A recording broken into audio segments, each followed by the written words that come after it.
Hello students, তোমাদের সবাইকে আমাদের চ্যানেলে ওয়েলকাম জানাই। আজকে আমরা দেখো পারোল টার্গেট মাধ্যমিক 2025 এই বই থেকে ভৌত বিজ্ঞানের আরো একটি চ্যাপ্টারের সাজেশনের পোর্শনটা সলভ করে নেব।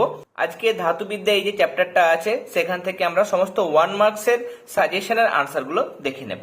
দেখো আমাদের আজকের ক্লাসে যেটা প্রথম প্রশ্ন দেওয়া হয়েছে, থার্মিট পদ্ধতিতে কোন ধাতুর নিষ্কাশন সম্ভব নয়।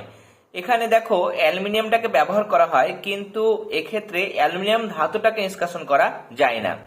আয়রন বা লোহা, ক্রোমিয়াম, ম্যাঙ্গানিজ এই সমস্ত ধাতুগুলোকে নিষ্কাশন করা সম্ভব, কিন্তু থার্মিট পদ্ধতিতে অ্যালুমিনিয়াম ধাতুকে নিষ্কাশন করা সম্ভব নয়। পিতলের প্রধান উপাদান কোনটি?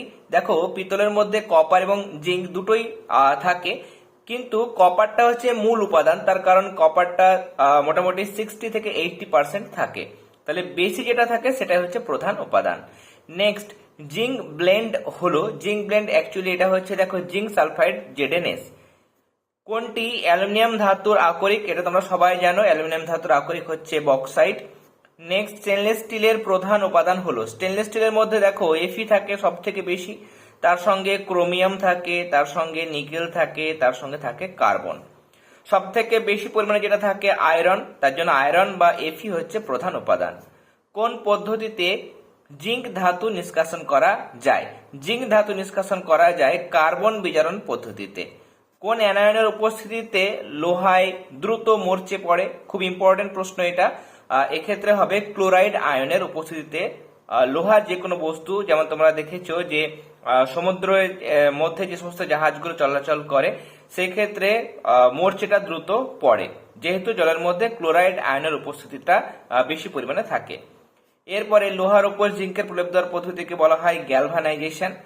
নেক্সট দেখো 9 নম্বর MCQ, নিচের কোন ধাতু সংকরে জিঙ্ক বর্তমান? আনসার হচ্ছে দেখো অপশন বি, পিতল।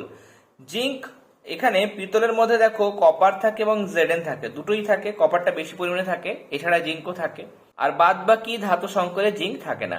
এরপরে নিচের কোনটি অ্যালুমিনিয়ামের আকরিক বক্সাইটের সংকেত? বক্সাইটের সংকেত হচ্ছে Al2O3.2H2O, অপশন সি। লোহার আকরিক রেড হিমাটাইটের সংকেত? আনসার হচ্ছে Fe2O3। এরপর দেখো আমরা গ্রুপ বি যে সমস্ত ম্যাচিং গুলো দেওয়া হয়েছে সেগুলো সলভ করে নেব। এখানে দুটো করে ধাতুবিদ্যা এবং দুটো করে পর্যায় সারণীর মিক্স করে দেওয়া হয়েছে। প্রথমে দেখো ক্ষার ধাতু। ক্ষার ধাতু হচ্ছে সোডিয়াম, তাই না? 1 নম্বর গ্রুপে সমস্ত মৌলকে ক্ষার ধাতু বলা হয়, তাহলে এটা হচ্ছে 1 নম্বর।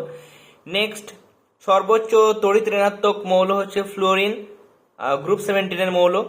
এরপরে হিমাটাইট যে ধাতুর আকরিক তোমরা জানো সেটা হচ্ছে লোহার আকরিক, এটা 3 নম্বর। এবং থার্মিট পদ্ধতির ক্ষেত্রে বিজারক হিসাবে কাজ করে অ্যালুমিনিয়াম, এটা হচ্ছে 4 নম্বর। নেক্সট 2 নম্বর ম্যাচিংটা দেখে নেব। হ্যালোজেন মৌল হচ্ছে গ্রুপ 17 এর মৌল, যেগুলো হচ্ছে ফ্লোরিন, ক্লোরিন, ব্রোমিন, আয়োডিন এগুলো। তাহলে এক্ষেত্রে এটা হচ্ছে ব্রোমিনের সঙ্গে ম্যাচিং হলো। বক্সাইড যে ধাতুর আকরিক, বক্সাইড হচ্ছে অ্যালুমিনিয়ামের আকরিক, 2 নম্বর। জিঙ্ক অক্সাইড থেকে যখন জিঙ্ক তৈরি করা হয় তাহলে সেক্ষেত্রে প্রয়োজনীয় বিকারকের নাম কি হবে? কার্বন। কার্বন বিজারণ পদ্ধতিতে জিঙ্ক অক্সাইড থেকে জিঙ্ক নিষ্কাশন করা হয়। আর ক্ষারীয় মৃত্তিকা মৌল মানে 2 নম্বর গ্রুপে যে সমস্ত মৌলগুলো আছে তাদের ক্ষারীয় মৃত্তিকা মৌল বা অ্যালকালাইন আর্থ মেটাল বলা হয়, এক্ষেত্রে যেমন ম্যাগনেসিয়াম, তার মানে এটা হচ্ছে 4 নম্বর।